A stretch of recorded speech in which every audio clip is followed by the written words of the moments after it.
ඉතින් වේදනාව කියන එක මේ යෝගියට නොඑක ආකාරයෙන් හට ගන්නවා. ඒක විවිධව හට ගන්නවා. Now when we consider Vedanas here, like the word Vedana in Sinhala actually means really bodily pains also. So here mostly we consider bodily pains or discomforts. They arise in the practice in the different places and for several different reasons. භාවනාවෙන් හටගන්නේවා තියෙනවා. භාවනාව නිසාම හටගන්නේවා තියෙනවා. සතිපට්ඨානෙ වදනකොට. One of them is the one that is explained.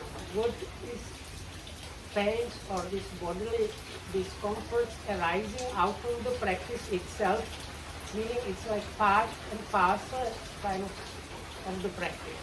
ඉතින් මේ භාවනාවෙන් හටගන්නේවා මේ ගුරුවරයා දන්නවා මේ භාවනාවෙන්මයි මේක එන්නේ කියලා. So a competent teacher can recognize that. So a competent teacher recognizes this kind of pain, this meditation pain arising from the practice, from within the practice. ඒවා හටගන්න තැන් දන්නවා. මේ තැන් වල යෝගියා The teacher knows there are like few places where things like that have to arise. So the teacher knows about those places and how these pains are actually. ඉතින් ඒවා වෙනම මේ ගුරුවරයා දැනගෙන ඒක සුවමනා කරන කර්ම කියා දෙනවා. So because the teacher now recognizes this pain arising from within the practice itself, so the yogi is giving a specific explanation and instruction that is geared at that kind of pain. භාවනාව පුරුදු නැති නිසා ඉඳගෙන ඉඳ පුරුදු නැති නිසා හටගන්න වේදනා තියෙනවා. ඒවා වෙනම වේදනා කොටස. So then second kind of pain arising in the practice is because one is not used to doing this prolonged sitting meditation. So it's like one is not used to these bodily postures that he is going through when practicing. So this is a different kind of pain than the first one. සංසාරයේදී කෙලිච්ච දේවල් තියෙනවනේ. ඒවෙන් හටගන්න වේදනාවක් තියෙනවා. අකුසල වගේ වෙවිලා ඒවෙන් හටගත්ත වේදනාවක් තියෙනවා. ඒක වෙනවා. The third occasion of pains or discomforts arising is karma. It's like actually results of past karmas, past deeds. Something that one has done within the samsara is now giving results at some point, and there are very specific places within the practice where this can happen. දැන් තියෙන්නේ දැන් පැවිදි වෙලා ඉඳලා හැරෙමේ ඒ මහානකමක් නැහැ. ඉතින් එයා සහත්ය ගන්න වේදනාව වෙන්නම ඒවා. එහෙමයි. ඔව්. තුන්වෙනි. ඔව් ඒක තුන්වෙනි හතරවෙනි වගේ. So this is a bit like maybe like subcategory maybe of this pyramid one is we can consider this life itself. So if there are monks that try to practice, so they have been properly ordained, but within their monk's life they have committed one of the four offenses that actually cancel out the ordination, and they actually, according to the definitions, they are not monks anymore, but they are still staying in the robes and they try to meditate. When they start practicing, specific phenomena, painful phenomena start appearing in the practice. So this is like kind of subcategory of the third one. දහමට නින්දා කරලා හට ගන්න වෙනවා. So another category is people that have spoken disparagingly about Dhamma. දෙමෝපියන්ට කරදර කළා. Then there are people that might have caused troubles to their parents. මේ කර්ම මේ වේදනා මේ විදිහට තේරුම් ගන්න ඕනේ දැන් මා. So this is this third karmic thing are like things done in the past are things like that, and they give this at some specific level of the practice they give rise to unpleasant experiences. ඔව් දැන් මේ වේද භාවනාවක් කරනකොට භාවනාවෙන් පැනගෙන වේදනාවක් තියෙනවනේ. ඒවට ප්‍රතිකර්ම කරන්න යන්නේ. So now the first category, that's the like pains or unpleasant experiences arising from within the practice. The yogi is actually not given any like counteractive measures. So Arangam So with those, the yogi just needs to follow the instruction, which is note those things as they are, and that's it. ඔයකට කලකිරෙන්නේ නැතුව Without like getting disgusted or fed up, අමනාප නොවි within getting like upset or displeased that these things are arising, just note them as they are for what they are. මෙනෙහි කරනකොට ඒ වේදනාව නැති වෙනවා. So actually those pains, they have this quality that if they are like noted with that attitude properly, as soon as they are noted, those pains actually disappear. මට එකක් දැන් අතනීප නිදත් අත ගන්න. So there is another big category, let's say number 4, and that is because of illness or like some external bodily trouble. ඒව මෙනෙහි කරන්න. So that one is also not like generally not given instruction to note those. ඒ මෙනෙහි කරලා ඇරෙන්නෙත් නැහැ. Because if you note those, they are not going to like go away. The meditation pains, as Gokam said, as soon as you note them, when the noting happens properly, they really disappear. Whereas if it's like if you are really sick, no matter how much you note, the pains are still there. එක්කොම අත කියලා මතන්න කියව නෙවෙයි. ඔබ භාවනා කරන යෝගීන්ට මේ ඒ අවස්ථාවල පැන නැගෙන දේවල්. So actually, these different kinds of pains arising in the practice, they have nothing to do with the self-mortification. They are not part of the self-mortification, and some of them are actually a place where the practice is getting to some higher level. මාරාන්තික වේදනයි. Sometimes pains that arise within the practice are called like really like deadly pains. And at that point, if the yogi stops meditating, that is really the end of the practice, because the yogi has to go through that and continue the practice. යෝගී මේ එක එක ඒවා ඒවට දාලා ඉතින් භාවනා අංගදිනේ කතාරිනේ. Unfortunately, sometimes the yogis have heard different things from different people, and as a result, when these occasions are මාරාන්තික වේදනා આવුත් හරි හොඳම ඒවා හැබැයි මොකක් හරි වෙන අදහසක් නිසා So actually it's a good point now that when this extremely like deadly pains or discomforts are appearing, it's a good place which has to come in the practice, and it's a place where you go further in the practice. But unfortunately, because the yogi might have heard different things from different people, the yogi like lets go of the practice, and that is like the very unfortunate. කර්මයෙන් අත ගන්නවා මෙනෙහි කරලා ඇරෙන්නේ. These karmic ones or the like results of past actions that arise at specific points in the practice, those also, if you try noting them, they don't go away. ඒක මුලින් ඉඳලා මාත ගන්න කර්මයෙන් අත ගන්න. ටිකක් පස්සේ මුලින්ම අත ගන්න පුරුදු නැති. So anyway, so if we look at the practice from a like standpoint of when you start and you continue practicing, in the beginning, really generally the yogi experiences just this second kind of pain, that is because one is not used to stay in these bodily positions. It's like one is not trained yet, so it's like this training pain.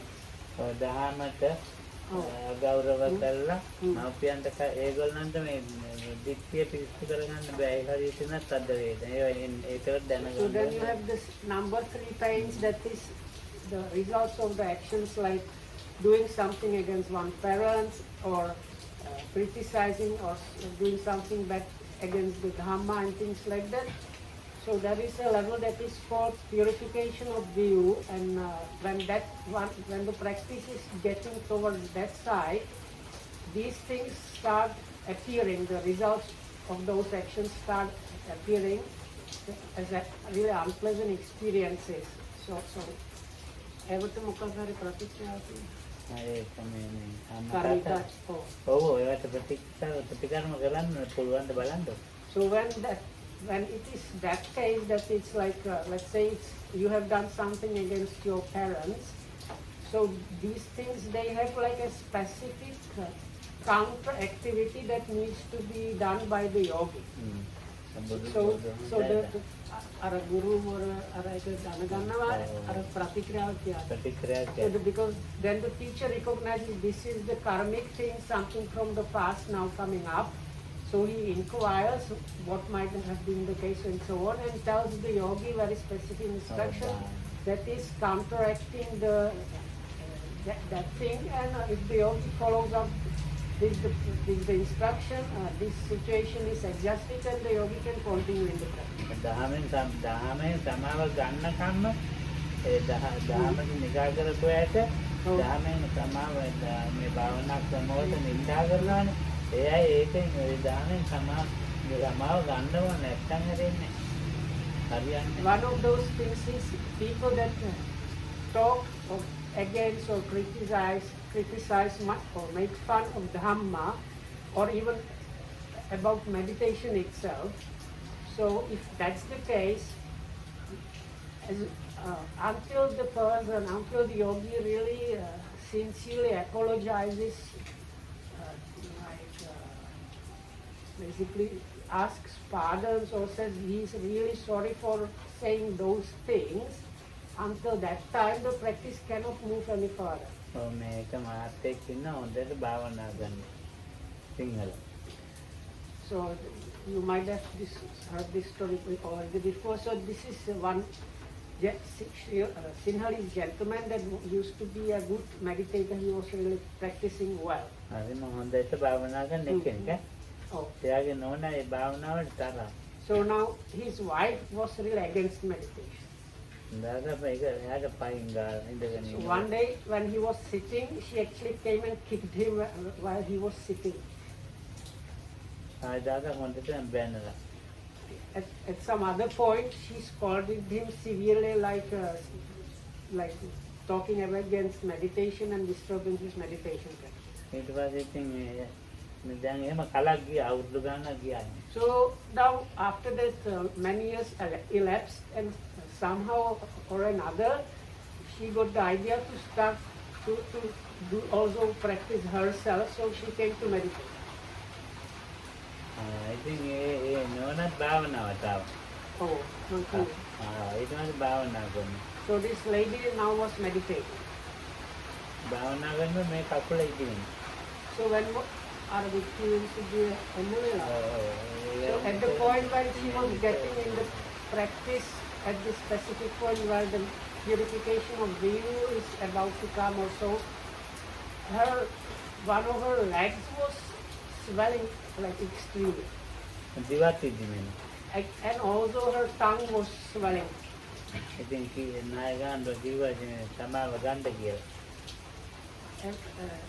ඒ භාවනා කරන්න වෙලාව විතර. So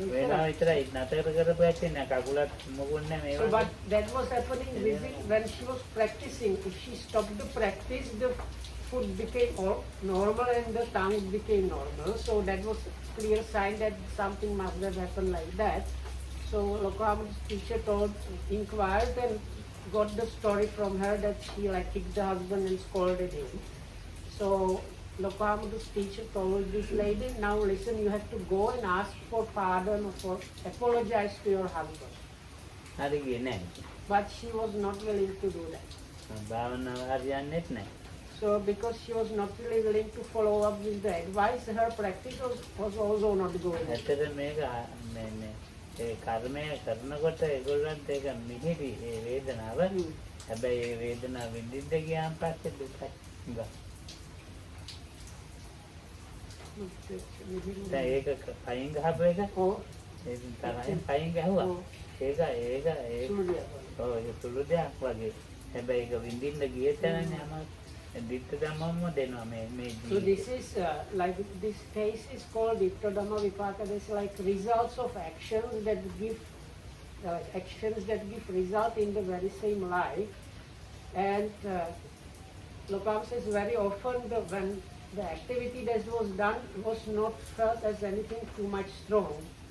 So like the way like when she kicked the husband, it was not anything too much painful, or the scolding was just like maybe few minutes of unpleasant speech and nothing too like unpleasant. But when she was meditating and experiencing the result, when the food was swelling and the tongue was swelling, it was extremely difficult and painful. ඔව් ඉතින් ඒවා භාවනාවේදී අර කර්මයක් විපාක දෙනවනේ. ඉතින් ඒක වේදනාවක් එනවා. ඒ වේදනාව තේරුම් ගන්න ඕනේ. දැන් මේකකින් ඇවිත් තියෙන්නේ කියලා. ඉතින් ඒක කිව්වලා එයා හදාගත්තේ නැත්තම් ඒක ඉතින් නිකන් ඉන්නකොට බොහොම හොඳයි. ඒක දුගතිගාමී තමයි. නිකන් ඉන්නකොට හොඳයි. Oh. ඒ වේදනාව අරගන්න පුළුවන් යාට. හරි. ඔව් මේ සමාව ගත්තා නම් හැරෙනවා. එනවනම් ගත්තේ නැහැ. දුගතිගාමී තමයි වෙන්නේ.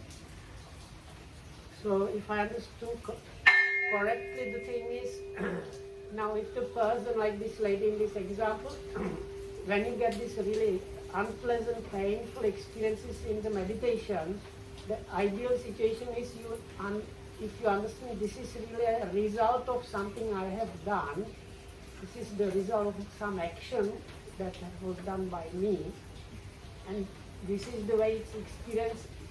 Even when I meditate, I get this result. So this action was something bad. So if you understand this truly, and then you are sorry and try to like correct or like ask for forgiveness, then everything gets corrected, and you can progress with your practice and achieve really good results. ඔය බොරු භාවනා නිකන් But බොරු වෙදන්නේ. if the person just like stops meditating and or never gets into meditation and just stays the rest of the life without doing anything specific, seemingly staying okay, as a result, these activities mentioned, they are really bad karma. So it has potential to drag one in really some bad destination. අපිට ඉතින් ඒකෙන් වැඩක් නැහැ. අපි භාවනා කරන එක්කෙනා අපි නින්දා පාත කරන්න හොඳ නැහැ. භාවනා කරන්නේ පුළුවන් තරම් පොඩි එකාගේ උදව් දෙන්න එකයි තියෙන්නේ. දැන් භාවනා කරන කෙනෙක් ඉන්නවනේ. එයා ටික හරි කරනවනේ. එයාට උදව් කරනවා මිසක් එයාට මේ විරුද්ධකම් කරන්න හොඳ නැහැ. වෙනස්කම් කරන්න හොඳ නැහැ. So now anyway, so this is not too much pertinent to us because most of us are practicing or trying to practice or have done it in the past or something. But what we can take from this story and then warning or lesson is, if somebody is meditating, no matter how much or what practice they do, it's not good for us to make fun of it or trouble for them. It's the other way around. If we can somehow manage and support or help them with their practice, that is good. But it's not good to make fun of it. දිට්ඨියෙන් පස්සේ ඉතින් තේරුම් අරගෙන ඉවරලා හත ගන්න වේදනාවක් තියෙනවා. ඒවා මේ බාහිර ඒක තමයි භාවනාව. ඔව් භාවනාව ඇත්තෙනවා මේ නේද සාමාන්‍ය කර්ම වලිනුත් එනවා.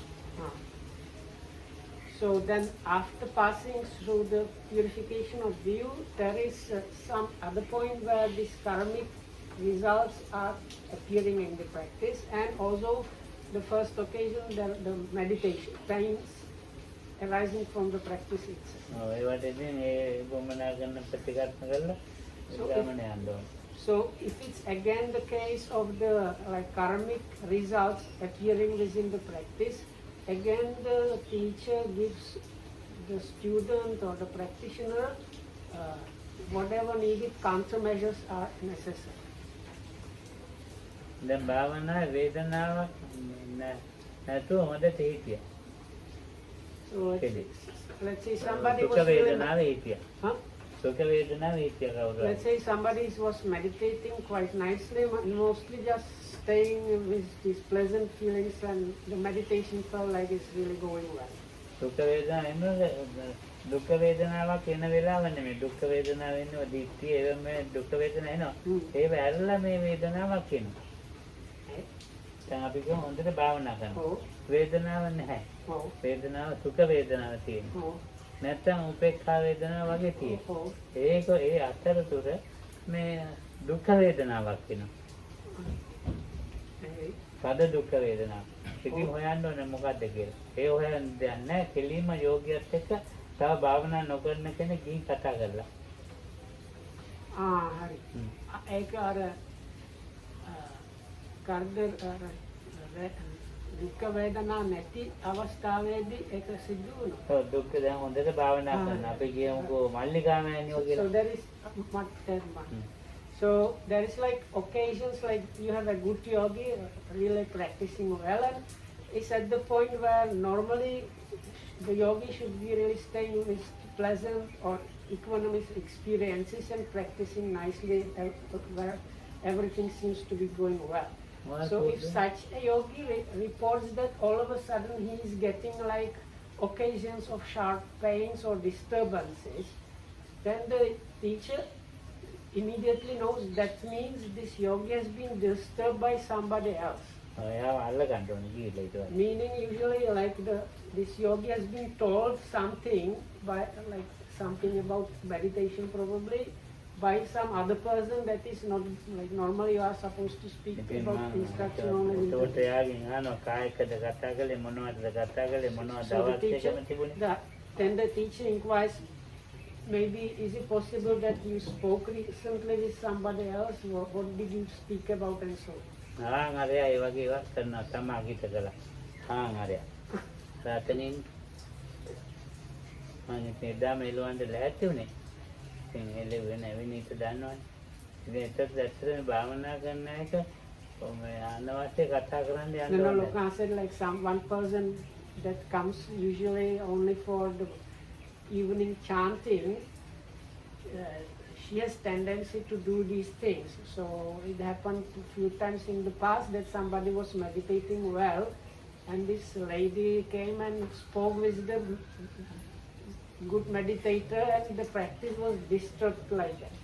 So normally actually the teacher should figure out who disturbed the yogi's practice like that, and should actually chase the person away from the center or give the person warning saying like don't do this, otherwise you are going to be removed. මේ කාන්තාපැත්ත යෝගිය හදන්න අමාරු ඒවයි කතා කරලා නැතික විනාශ කරලා දාන්න. So Kamadru has made this observation. It is mostly in the female section that these troubles are arising. So as a result, it's difficult to manage proper meditation progress for the ladies because these මොකද things are- ඒගොල්ලෝ භාවනා කරන්නේ කරගන්න ගිහලා අර ගමනට පුර බාධා කරනවා. There are some people in the center, they are not engaged in like long-term serious practice. They are doing their own thing, but not like intensive practice. And they have sometimes the tendency to interact with yogis that are into the intensive practice and meaning well, they actually might disturb the practitioner. දැන් අර මේ නන්දිනෝනේ අම්මා නන්දිනෝනේ ඉන්නනේ භාවනාවක් නෙමෙයි ඒ විවේක සොයා. භාවනා කරන්න වෙන්නම. භාවනා කරන්න ආදී අමාරුයි. ඒ ඇත්තම කතා කළාට කන්නේ ධර්ම සාකච්ඡා බණ උපදූප ඒ ප්‍රශ්නයක් නෑ. No, Logan says like some people, he's not criticizing, but some people they are here to have this kind of secluded, peaceful stay here, but it's not geared at like practicing as much as possible, like putting all the time they have towards the practice, which is nothing wrong with that. They usually do like they start listen to Dhamma talks, study Dhamma books, do some chanting and do a little bit of meditation practice, nothing wrong with that. But their level of practice is one level, whereas the serious practitioner is completely another level. So if this first kind of person that is doing this kind of secluded, peaceful living here as a kind of Dhamma studying and so on, for such people it's no problem if they talk together and exchange all the gossips and stuff. But they should not go and try to like interact in that way with the serious practitioner. බුදුහාමුදුරුවෝ ගිනි ගන්න දණ්ඩයි උත්තරණීයයි වගේ නේ දේශනා කරන්නේ. උත්තරණීයයි ගිනි ගන්න ඒක නාතර වුණත් බෑනේ ගිනි එනකම් So අතොල්ලන්නේ. the serious practitioner, the simile Buddha uses in one place in the scriptures is a man trying to make fire by rubbing these fire sticks. In those days they used like rubbing of sticks to produce fire. So this is simile given that like, you have to be on dry ground, not in a like swamp or water. And like lower wood, that like the base that you use for rubbing has to be good and dry, and the upper wood needs to be good and dry, and then the person needs to exert the effort until the smoke starts coming and the fire really starts appearing. If you like don't do that, you cannot expect to produce fire by rubbing those fire sticks. එතකොට මේක අටකිල මතානුගේ කන්නේවේ. එතකොට මේක සාමාන්‍ය මේ වේදනාන පස්නා වැඩෙන ආකාරය. ඉතින් ඒක වේදනාව නව ආකාරයකට නේ වැඩෙන්නේ. So anyway, this Vedana of pains or discomfort experiences in the practice, they have nothing to do with the self-mortification. It is just part of the practice, and as it's mentioned in the Satipatthana Sutta, or this things connected with that, there are 9 ways in which the Vedanas are noted. මෙයාත් එක්ක කතා කරන්න එපා. මෑණි කෙනෝන එක චන්දික කනෝන මෑණි මාල්ලිකා මෑණි නන්දින ඒගයිත් කතා කරලා ගන්න විකාරේව කතා කරලා ගන්න මාතිනින් කතා ගන්න ඒක මෙයා කතා ගන්න දිගට තමයි त्याग පාඩු වෙනවා. So like if Marsha gets into serious practice, okay, if this person gets into serious practice, Lokam says for the other ladies here, at that point, if they are still friendly and try to interact in the normal way when she's not engaging in the serious practice, it can actually harm the practice in some way. Anyway, so we will continue about the rest of the questions tomorrow. May you be protected by the triple gems, and may you be well and happy, and thanks for listening.